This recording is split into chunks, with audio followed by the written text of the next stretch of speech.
I'm going to share a couple tips with you. A growth mindset is something that we have to become intentional with. We have to practice it. It doesn't just happen overnight. And sometimes when we feel skeptical, one of the best things you can do is start by practicing one thing. So I'm going to give you a couple ideas and take one of them and begin practicing it.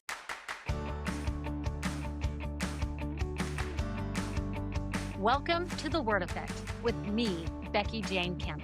This show is all about the language of leadership and how the words you choose shape confidence, resilience, and connection in leadership and in life.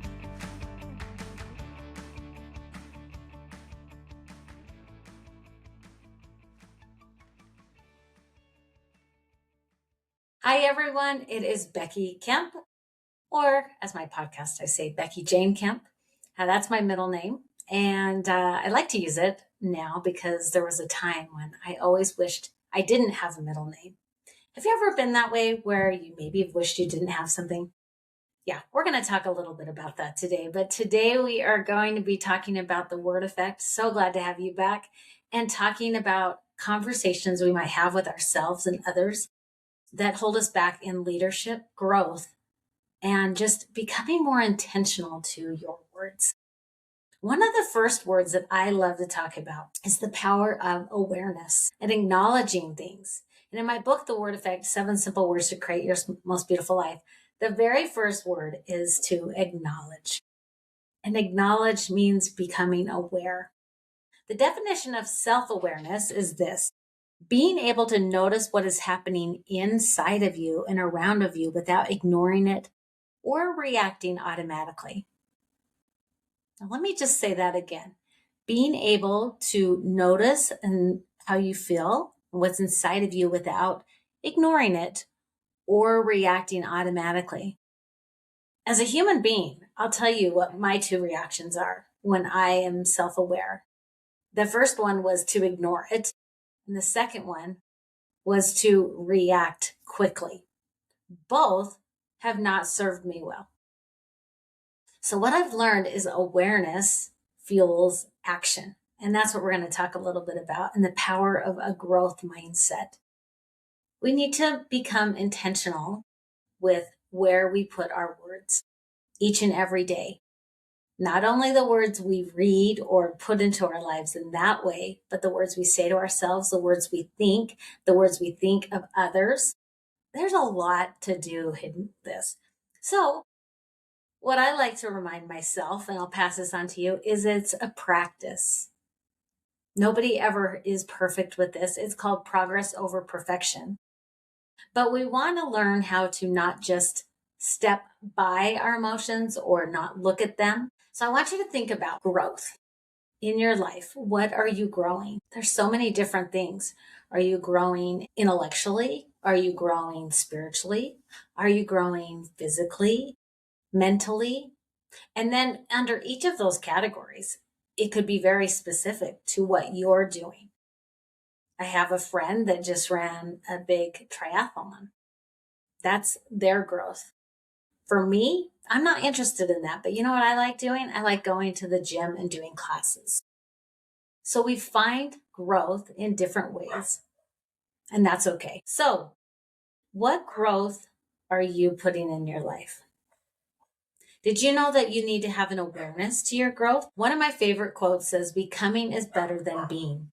So to me, growth is becoming. It's working. My husband and I just celebrated our 29-year anniversary. First off, can you believe that? 29 years. I am just in shock. I sometimes don't even realize I'm that old, but I am. 29 years. And this year we have planted flowers out in our backyard, and my husband has been taking very good care of the flowers, and he decided to plant some sunflowers. And so for our anniversary, he cut me off some beautiful sunflowers, and they are beautiful, and I am just so enjoying them.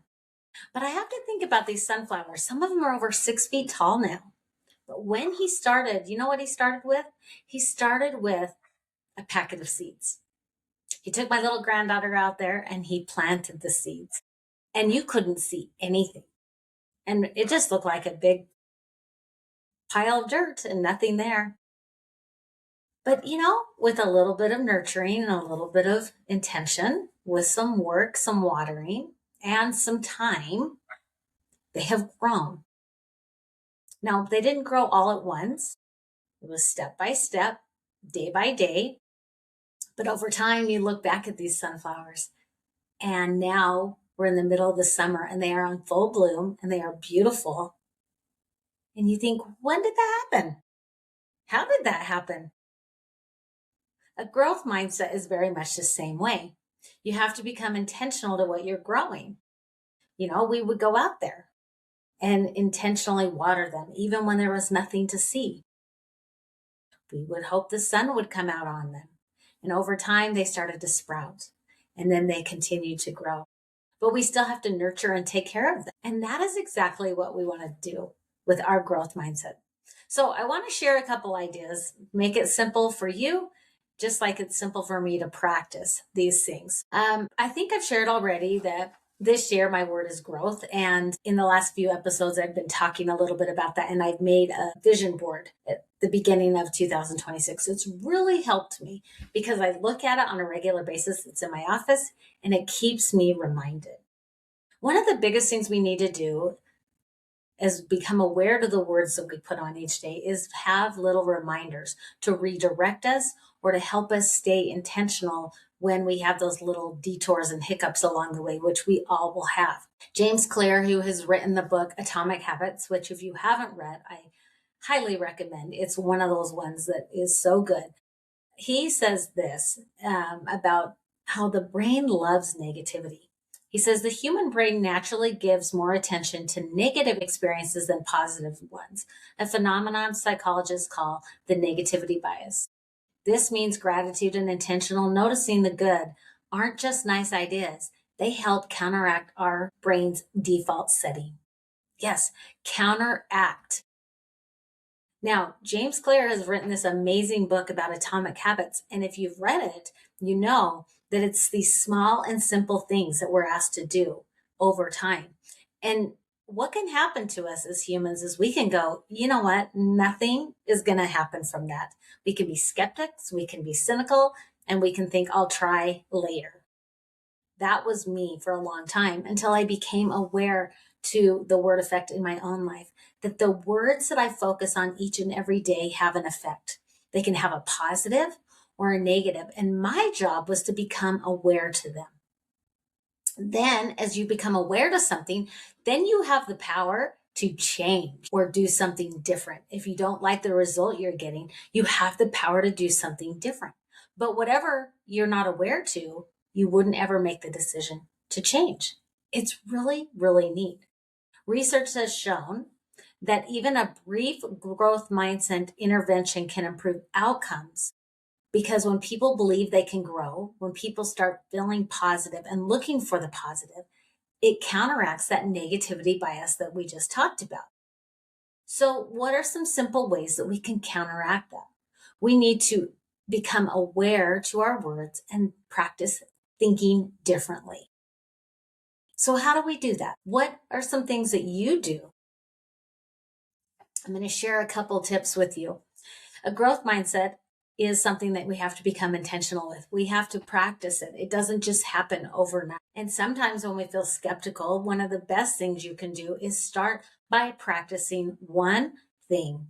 So I'm going to give you a couple ideas and take one of them and begin practicing it. And over time, you can add to it and you can extend the time you do it.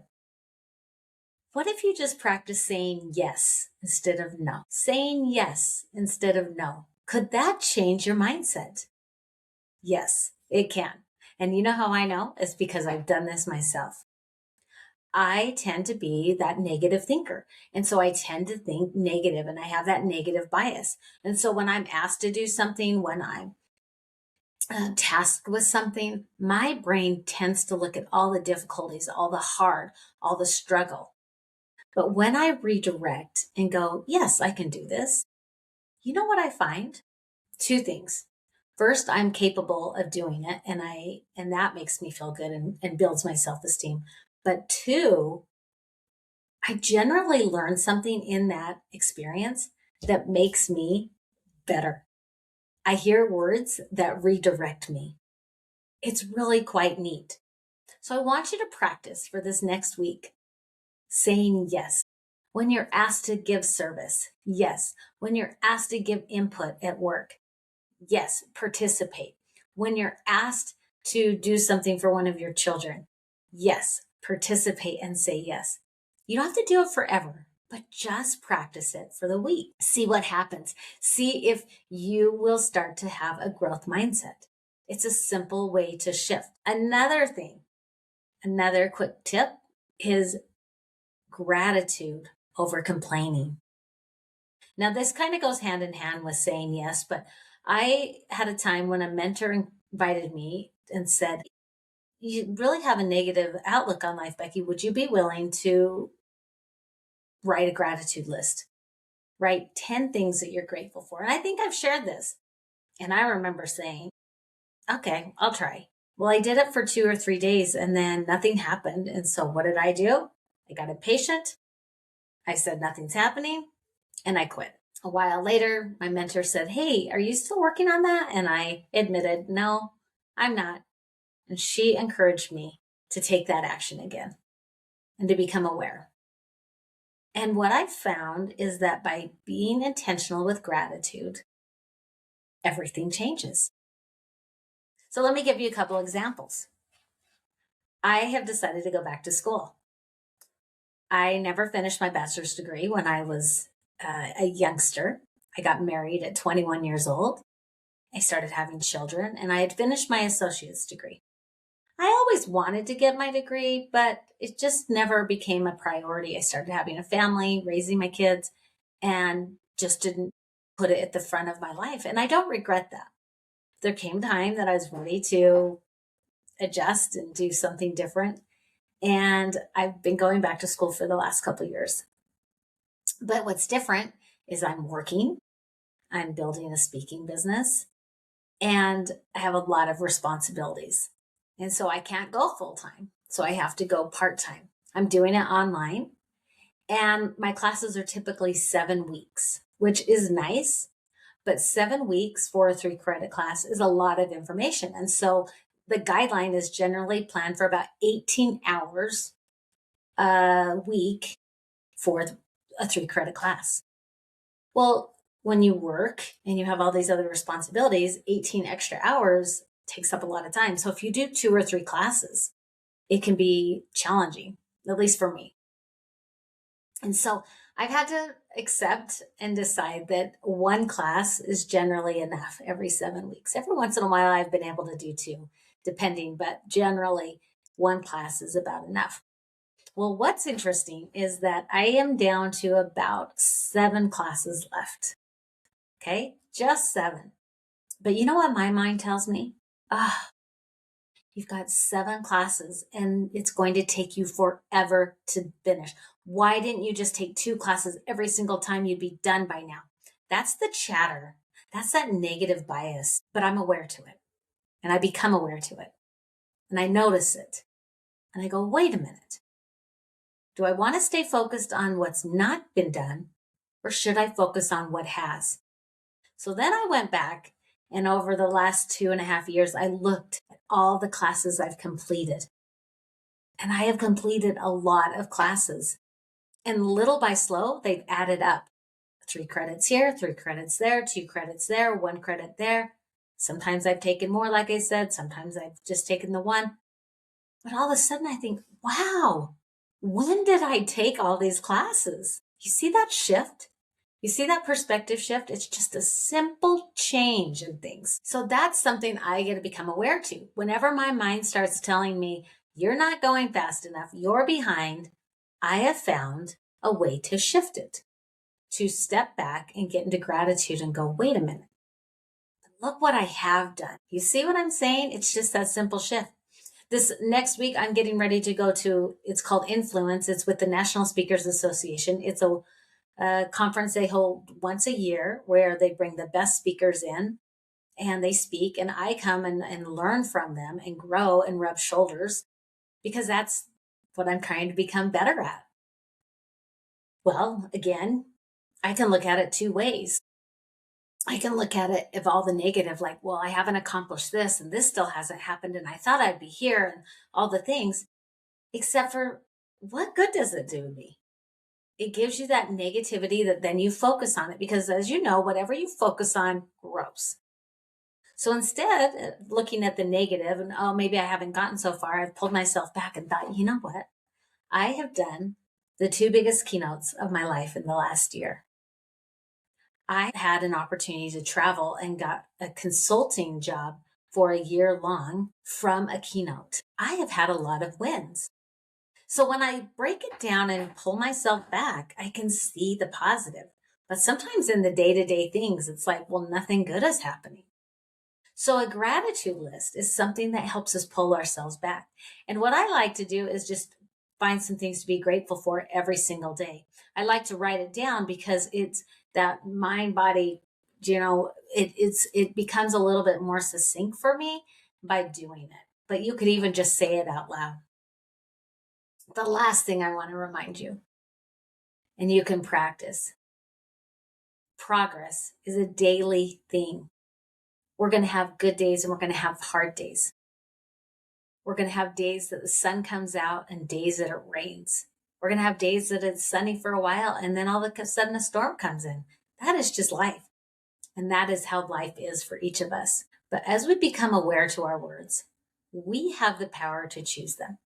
So another tip or tool is to practice staying in today. When I decided to restart the podcast, if I look at doing the podcast forever, it's way overwhelming. If I look at doing it for a year, way overwhelming. But if I break it down and say, what's my next episode? Oh, I can't wait to talk about this. Oh, I can't wait to bring on this guest. When I break it down in one increment at a time, it's so much easier. And one of my favorite quotes starts like this: little things lead to big things. You guys, we can do the little things.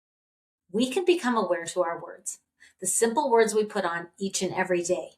If we don't like them, we can become aware to changing them if we're not getting the results that we want. I hope that you can take these simple tools and practice them. Practice putting a growth mindset to the test. Remember, it doesn't happen overnight.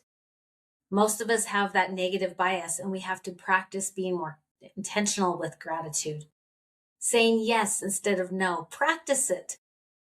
Practice putting an intentional place where you can write a few things you're grateful for. Raise your gaze and then take things one day at a time. It can be very overwhelming to take the whole thing. What do they say about eating an elephant? How do you do it? One bite at a time? Well, yeah, there's some truth to that in everything, one step at a time. What's your next step? What are you going to do? Because the language of leadership starts from within. Your word effect can make a difference, not only in your life, but in the lives of others. But you first have to put that oxygen mask on you. You have to first practice it. So what little thing are you going to do? Because I promise, as you become intentional with your words, it is going to lead to the big things. Take care until next time.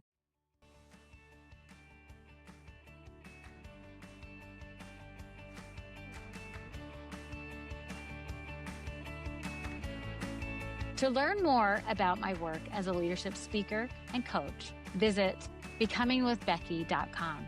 Subscribe to The Word Effect and join me next time as we explore the power of intentional language.